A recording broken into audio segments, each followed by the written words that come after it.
Praise lord అందరికీ అందరూ. I hope all doing good. I'm praying for every one. So ఈరోజు నేను ఒక ఇంట్రెస్టింగ్ టాపిక్ మాట్లాడాలనుకుంటున్నా. సో బైబిల్ మొత్తంలో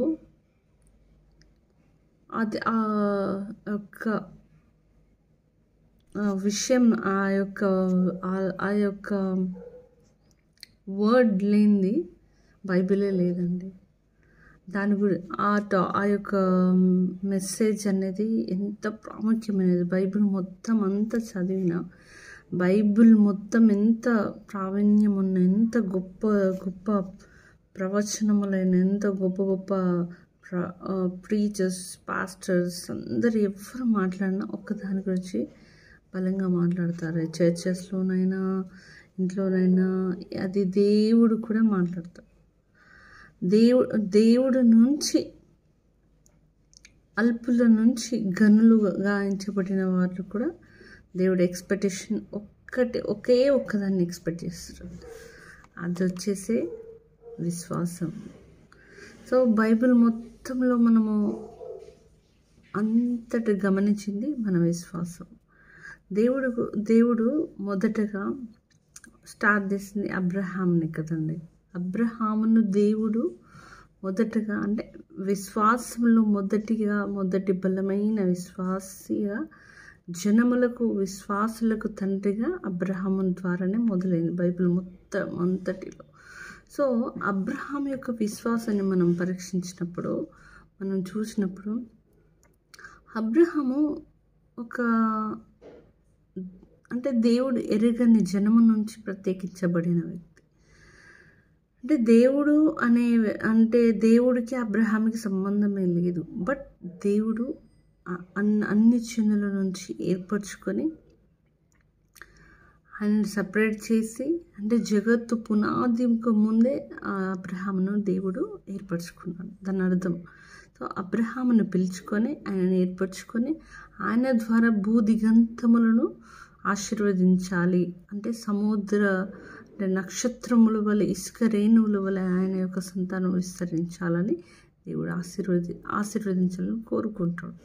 ఎందుకు అబ్రహామును దేవుడు అంత గొప్పగా ఆశీర్వదించడానికి ఒకే ఒక్క రీజన్, ఆయన యొక్క విశ్వాసము బైబిల్ అంతటిలో గొప్పగా ఉందండి. సో నేను చెప్పబోయేది ఏంటంటే, అబ్రహాంకి కుమారులు కుమార్తెలు లేరు.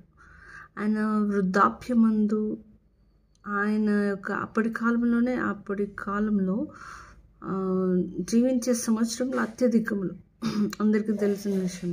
ఒక్కొక్కరు 1000, అంటే ఎక్కువ సంవత్సరం 900 సంవత్సరంలో ఎక్కువ సంవత్సరాలు బ్రతికిన వారు. ఎందుకంటే దేవుడు ఆయుష్నిచ్చిండు అప్పుడు. సో ఆ విధంగా చూస్తే అబ్రహామును దేవుడు ఆశీర్వదించి ఏ విధంగా ఆశీర్వదించిండు? ఆ వృద్ధాప్యమందు. అంటే మామూలుగా ఇప్పుడు మనమైతే పిల్లలు కలగకపోవడము, లేదా అంటే విశ్వాసము ఉన్నా కానీ ఇంకా ఎన్నో విషయాలలో మనం విశ్వాసం కోల్పోయి బలహీనులై దేవుని యందు మనము నిరీక్షణ లేని వారే అంటాం. ఇప్పుడు అంత్యకాలంలో అంటే we are in last days.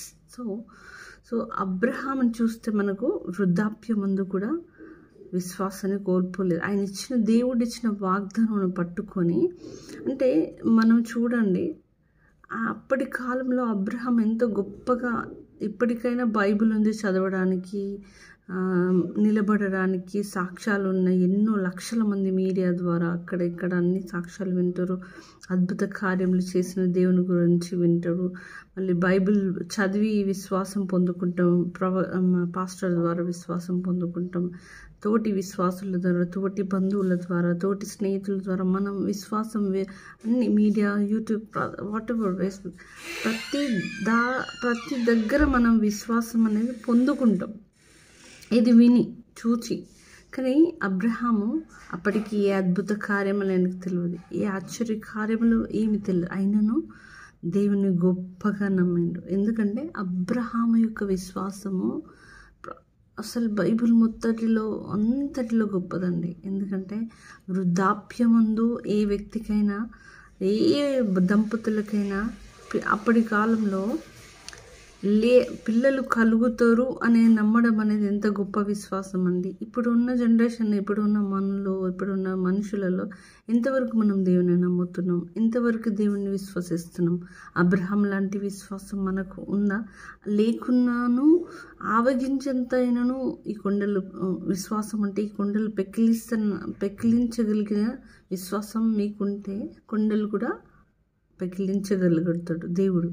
So Abraham అంత విశ్వాసం లేకున్నాను ఆవగించంతైన విశ్వాసం మనం కలిగి ఉన్నానా? ఎందుకు కార్యములు జరగవు, ఎందుకు అద్భుతాలు జరగవు అంటే మనలో విశ్వాసం లేదనా, మనకు విశ్వాసం తక్కువగా ఉందనా? అంటే ఆవగించేంత సైజు అంటే ఎంత చిన్నదండి, అంత విశ్వాసం కూడా మనకు లేదా దేవుని పట్ల మనం ప్రశ్నించుకోవాలి. సో అబ్రహాము వృద్ధాప్యమందు దేవుని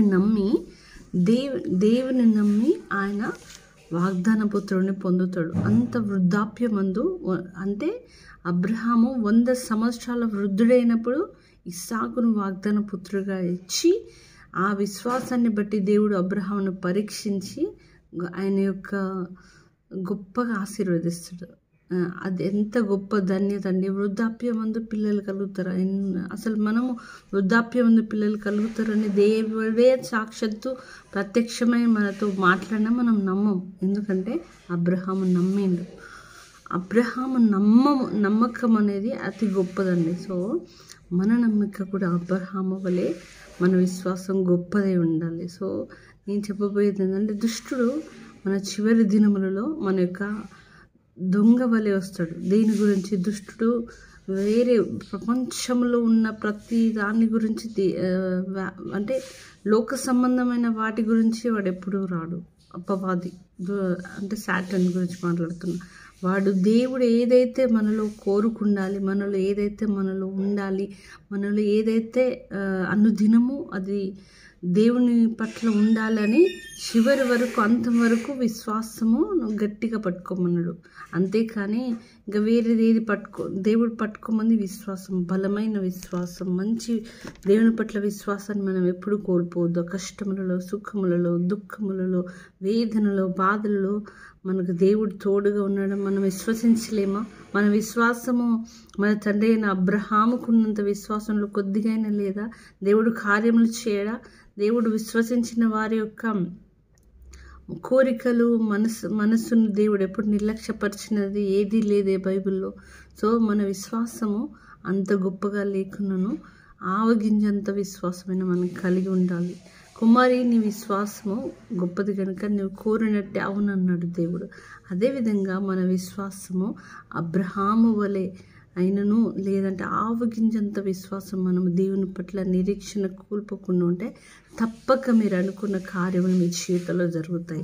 సో దేవుడు కోరుకున్నది డబ్బులు, ఆస్తిపాస్తులు లేదంటే భూప్రపంచ యావత్తు ఆయన సృష్టిని ఆయన కోరుకోడు కదా. మన దగ్గర కోరుకునేది మన హృదయము, మన సమయము, మనము దేవుని పట్ల మనం ఉండే విశ్వాసము అది దేవుడు కోరుకుంటున్నాడు. అంత్య దినములలో మనము ఎప్పుడు కానీ ఇంకా జరగదు అనే కార్యములు కూడా దేవుడు చేయగల సమర్థుడు. ఎందుకంటే దేవునికి అసాధ్యం అంటూ ఏదీ లేదు, దేవునికి సమస్తము సాధ్యమే. సో మీ దగ్గర ఉన్నది ఏంటండి? విశ్వాసము. సో ఆ విశ్వాస వీరులై మీరు గొప్పగా మీ యొక్క మనసులో ఏదైతే బాధ, కృంగుదల, వేదన, దుఃఖము, నిరుత్సాహం అవన్నిటికన్నా గొప్పది మన విశ్వాసం మనకు విజయం ఇస్తుంది.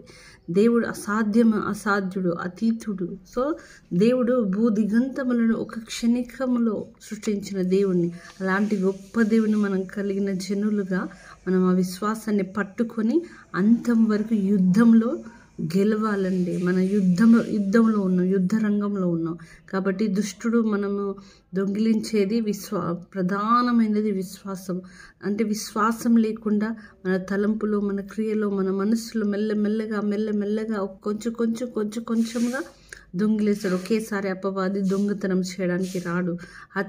అంటే ఒకేసారి ఏది జరగదు. సో మన విశ్వాసాన్ని పెకిలించే వాటిని మనము ప్రార్థించి మన విశ్వాసం గురించి దేవుని దగ్గర పొందుకొని మనం ఆశీర్వాదములతోటి మనం దేవుని రాజ్యంలో చేరాలి. సో మన యొక్క విశ్వాసాన్ని ఎప్పుడు కోల్పోవద్దు. సో నేను మిమ్మల్ని కోరుకునేది ఒకటి, దుష్టుడు చేస్తున్న ప్రతి ఒక్క లాస్ట్ దినములలో విశ్వాసాన్ని కోల్పోయేలాగా చేస్తాడు ప్రతి ఒక్కరిలో. అందుకే మీ విశ్వాసం గట్టిగా పట్టుకోమని దేవుడు మాట్లాడానండి. మనం కోల్పోకుండా గట్టిగా పట్టుకునేది మన విశ్వాసాన్ని, మన యొక్క ఆస్తి, మన యొక్క ధనము, మన యొక్క నిధి. అలాంటి విశ్వాసాన్ని కోల్పోకుండా మీరు నిరీక్షణతో ఉండండి. తప్పక మీరు అనుకున్న అసాధ్యమైన కార్యములు సాధ్యపరచు దేవుడు. సో మీ దగ్గర ఉన్న విశ్వాసాన్ని ప్రార్థనలో దేవునికి మొరపెడుతూ మీ విశ్వాసాన్ని గట్టిగా పట్టుకొని తప్పకుండా విజయము యేసు నామములో మీకు కలుగును. ఆమేన్. Thank you for this message. ఇది దేవుని యొక్క రేపన్న చొప్పున ఈ మెసేజ్ మీకు చెప్తున్నాను. God bless you all. Thank you.